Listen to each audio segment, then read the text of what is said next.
नमस्कार। प्रादेशिक समाचार के साथ मैं पूनम किरकेट्टा। पहले मुख्य समाचार। संसद ने 2023-24 के केंद्रीय बजट को दी मंजूरी। लोकसभा ने राज्यसभा द्वारा संशोधित वित्त विधेयक को स्वीकृति दी। आज से नई व्यवस्था के साथ शुरू होगा 520 बेड का रांची सदर अस्पताल। स्वास्थ्य मंत्री करेंगे शुभारंभ। राज्य सरकार रांची नगर निगम क्षेत्र में सार्वजनिक परिवहन प्रणाली करेगी विकसित। बसों की खरीद और संचालन पर खर्च होंगे 605 करोड़ रुपए। और केंद्रीय स्वास्थ्य सचिव ने इन्फ्लुएंजा और कोविड-19 की तैयारियों की समीक्षा के लिए राज्यों के स्वास्थ्य सचिवों के साथ की बैठक। और अब समाचार विस्तार से। संसद के दोनों सदनों में अडानी मुद्दे की जांच संयुक्त संसदीय समिति के कराने और अन्य मुद्दों को लेकर कल लगातार 10वें दिन भी गतिरोध जारी रहा। हंगामे के बीच ही संसद ने 2023-24 के केंद्रीय बजट को मंजूरी दी। इसके बाद लोकसभा और राज्यसभा दिन भर के लिए स्थगित कर दी गई। इससे पहले हंगामे के बीच राज्यसभा में वित्त विधेयक 2023 को लोकसभा को लौटा दिया। विनियोग विधेयक 2023 और जम्मू कश्मीर विनियोग विधेयक 2023 बिना चर्चा के ध्वनिमत से पारित किए गए। राज्यसभा के सभापति जगदीप धनखड़ ने सदन के लगातार बाधित होने पर निराशा व्यक्त की। रांची स्थित सदर अस्पताल के नए परिसर में बने भवन में इंटीग्रेटेड बिल्डिंग मैनेजमेंट सिस्टम के साथ 520 बेड का अस्पताल का शुभारंभ आज स्वास्थ्य मंत्री बन्ना गुप्ता करेंगे। इसके शुरू होने के बाद लोगों को यहां कैंसर से लेकर दिल की बीमारियों तक के इलाज की सुविधा मिलेगी। श्रम एवं रोजगार मंत्री भूपेंद्र यादव ने कहा है कि ई श्रम पोर्टल पर कुल 28 करोड़ 65 लाख श्रमिकों का पंजीयन किया जा चुका है। इस पोर्टल को असंगठित श्रमिकों का राष्ट्रीय डेटाबेस के निर्माण के लिए अगस्त 2021 में लॉन्च किया गया था। आकाशवाणी के लोकप्रिय कार्यक्रम प्रधानमंत्री के मन की बात पर आधारित विशेष श्रृंखला आज की कड़ी का विषय है प्रधानमंत्री का भ्रष्टाचार पर प्रहार।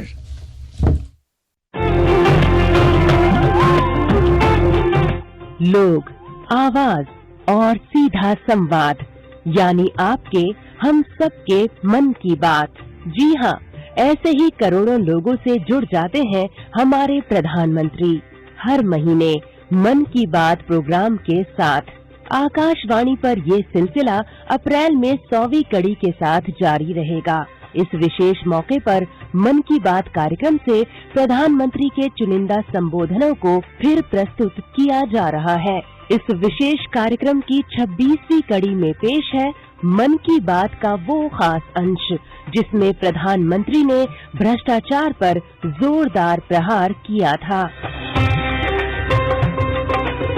केंद्र की सत्ता संभालते वक्त देश की जनता से प्रधानमंत्री नरेंद्र मोदी ने भ्रष्टाचारियों पर लगाम लगाने का वादा किया था।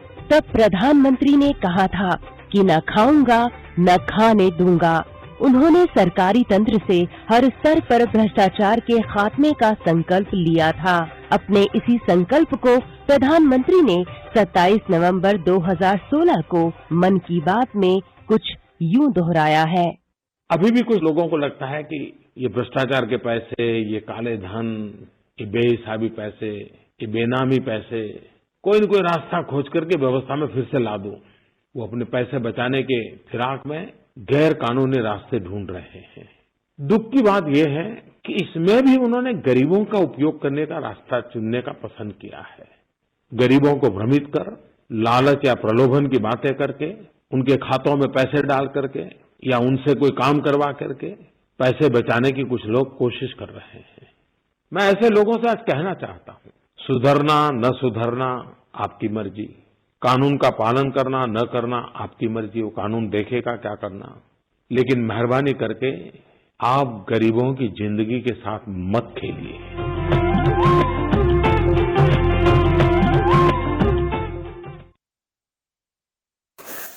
राज्य सरकार रांची नगर निगम क्षेत्र में यात्रियों की सुविधा बढ़ाने और निजी वाहनों का दबाव कम करने के लिए सार्वजनिक परिवहन प्रणाली विकसित करेगी। इसके लिए 244 बसें खरीदी जाएंगी। इसमें 200 नॉन एसी और 24 एसी इलेक्ट्रिक बसें होंगी। इन बसों की खरीद और इसके परिवहन पर कुल 605 करोड़ रुपए खर्च होंगे। इसका संचालन पीपीपी मोड पर किया जाएगा। कल मुख्यमंत्री हेमंत सोरेन की अध्यक्षता में हुई कैबिनेट की बैठक में इस प्रस्ताव को मंजूरी दे दी गई।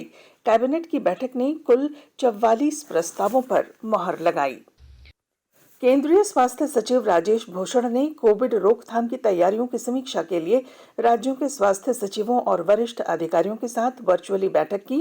यह उच्च स्तरीय समीक्षा बैठक देश में इन्फ्लुएंजा और कोविड के बढ़ते मामलों के मद्देनजर हुई। पिछले सप्ताह प्रधानमंत्री नरेंद्र मोदी ने देश में कोविड और इन्फ्लुएंजा स्थिति का आकलन करने के लिए एक उच्च स्तरीय बैठक की अध्यक्षता की। विशेष केंद्रीय सहायता मद से गुमला जिले के बांस कारीगरों की आर्थिक स्थिति को बेहतर बनाने के लिए जिला प्रशासन द्वारा कार्य किया जा रहा है। और ब्यौरे के साथ हमारे संवाददाता। गुमला जिला प्रशासन ने 50 से अधिक बांस कारीगरों के बीच विशेष केंद्रीय सहायता मद से टूल किट्स का वितरण किया है। जिला के उपायुक्त सुशांत गौरव ने कहा कि बांस की खेती बंजर भूमि पर भी की जा सकती है। बांस को एक बार लगाने के बाद उससे 100 वर्ष तक लाभ ले सकते हैं। बांस से टोकरी, सूप, दौरा, फर्नीचर और सजावट के सामान का निर्माण कर बांस के कारीगर लाभ उठा सकते हैं। उपायुक्त ने कहा कि नए वर्ष में बांस कारीगरों को और अधिक सुविधाएं देने की दिशा में काम किया जा रहा है। उन्होंने कहा कि बांस हरा सोना है, जिसका उपयोग बायोडीजल बनाने के लिए भी किया जा रहा है। नरेश कुमार, आकाशवाणी समाचार, गुमला। केंद्र सरकार ने कहा है कि 2023-24 के बजट प्रस्ताव में महिलाओं के लिए नई बचत योजना की घोषणा की गई है।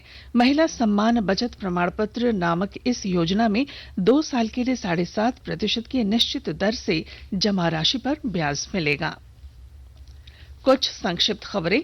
जामताड़ा जिले में उदीयमान सूर्य को अर्घ्य देने के साथ ही आस्था और नेम निष्ठा का महापर्व चैती छठ आज संपन्न हुआ। श्रद्धालुओं ने अजय नदी, गाय छान सहित अन्य तालाबों के पवित्र जल में भगवान भास्कर को अर्घ्य अर्पित किया। गिरिडीह जिले के सदर अस्पताल में कल हुई बैठक में आरसीएच पदाधिकारी डॉक्टर अशोक कुमार ने बताया कि मीजल्स रूबेला मुख्य रूप से 1 से 15 वर्ष तक के बच्चों में होता है, इसलिए इसे रोकने के लिए स्वास्थ्य विभाग द्वारा लगातार जागरूकता अभियान चलाया जा रहा है। गुमला जिले में स्वास्थ्य विभाग की समीक्षा बैठक में उपायुक्त ने पीसीएनपीएनडीटी के तहत जिले के 2 निजी क्लिनिक को अल्ट्रासाउंड करने के लिए अनुमति प्रदान की।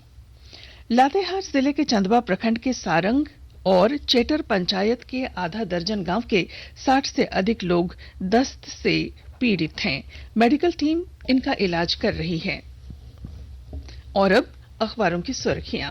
राज्य से प्रकाशित लगभग सभी अखबारों ने प्रवर्तन निदेशालय द्वारा सीएम के पूर्व प्रधान सचिव राजीव अरुण एक्का से हुई पूछताछ की खबर को प्रमुखता दी है। प्रभात खबर ने लिखा है, ईडी के क्षेत्रीय कार्यालय पहुंचे सीएम के पूर्व प्रधान सचिव ने कहा, विशाल से है दोस्ती, तबादले में लेन देन नहीं। दैनिक भास्कर की सुर्खी है, कैबिनेट का फैसला, सार्वजनिक परिवहन प्रणाली विकसित होगी, 244 बसें खरीदी जाएंगी, रांची में एसी इलेक्ट्रिक सिटी बसें चलेंगी। हिंदुस्तान लिखता है, 10वीं और 12वीं के टॉपरों की पढ़ाई में मदद करेगी सरकार। दैनिक जागरण की सुर्खी है, राज्यपाल ने कहा 3000 कॉलेज प्राध्यापकों की जल्द होगी नियुक्ति। वहीं अंग्रेजी अखबार द टाइम्स ऑफ इंडिया ने राहुल गांधी के सरकारी बंगले को खाली कराने की खबर को प्रमुखता दी है। और अब अंत में मुख्य समाचार। संसद ने 2023-24 के केंद्रीय बजट को दी मंजूरी। लोकसभा ने राज्यसभा द्वारा संशोधित वित्त विधेयक को स्वीकृति दी। आज से नई व्यवस्था के साथ शुरू होगा 520 बेड का रांची सदर अस्पताल, स्वास्थ्य मंत्री करेंगे शुभारंभ। राज्य सरकार रांची नगर निगम क्षेत्र में सार्वजनिक परिवहन प्रणाली करेगी विकसित। बसों की खरीद और संचालन पर खर्च होंगे 605 करोड़ रुपए। और केंद्रीय स्वास्थ्य सचिव ने इन्फ्लुएंजा और कोविड-19 की तैयारियों की समीक्षा के लिए राज्यों के स्वास्थ्य सचिवों के साथ की बैठक। और इसके साथ ही आकाशवाणी रांची से प्रादेशिक समाचार का ये बुलेटिन समाप्त हुआ। नमस्कार।